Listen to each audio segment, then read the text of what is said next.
H1 TV's Abdul Hanan Adam was at the meeting and has the rest of the story. The meeting between organized labor and the SSNIT board followed the threat from the unions to demonstrate if the deal is allowed to stand. After listening to the presentation by the SSNIT board, led by the board chair, Elizabeth Ohene, organized labor insists that there are a number of infractions in the deal which must be rectified. I think we had a very fruitful meeting. The conclusion was clear that they are listening. And this came from the board chair, that please, we are still listening. That question you asked was asked to them. And the answer was, we are still listening. So, if indeed they are listening, we have offered our advice. And we are, politely saying, please stop this deal. Convene a stakeholder meeting. Let's look at this investment. Let us look at the other issues that have come into the public domain on SSNIT. And together, we work to redeem the image of SSNIT and work towards making sure SSNIT is sustainable, and that everybody who contributes to SSNIT will have no doubt in their mind that when they retire, SSNIT will be able to pay their pension. I don't think you can get it better than that. Secretary General of the Trades Union Congress, TUC, Dr. Mba, explained that they are ready to engage the government to reform SSNIT. We as stakeholders should come together, including the employers, including government, including SSNIT board, and all other stakeholders, come together and decide the way forward. Take a decision on whether SSNIT should. Even that is only one of the issues that we want to discuss. In fact, we have some proposals for medium to long-term reform of SSNIT.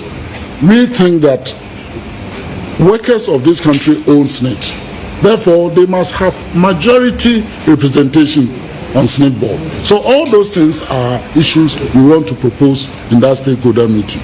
And you may be concluding that they left the room and you thought they were not happy. We think that they have taken our advice in good faith, and we are expecting that we get a positive response from them. However, the labor unions are also demanding a total restructuring of the SSNIT board, including the appointment of director generals and the day-to-day management of pension funds. What we are saying is that the at 766 give control to workers when it comes to their second tier and they are performing. The same thing should happen to tier 1. We will take control. This is our money and we would take control. We are not convinced at all, and we're going to ask for a total restructure of SSNIT, because this is not how you should manage workers' money. And it's because the money is, this is not government money, this is workers' money. And one will say, why should government be appointing even a chair to the SSNIT board? It's not government money, it's workers' money. It's workers' that must appoint who is supposed to steer our affairs for us. So we're going to look at that. We're not going to allow it.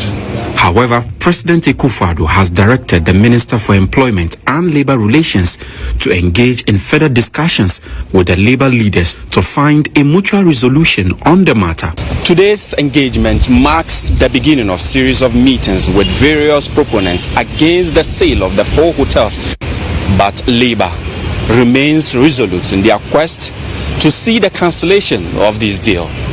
Reporting for GH1 News, Abdul Hanan Adam, TUC, Accra.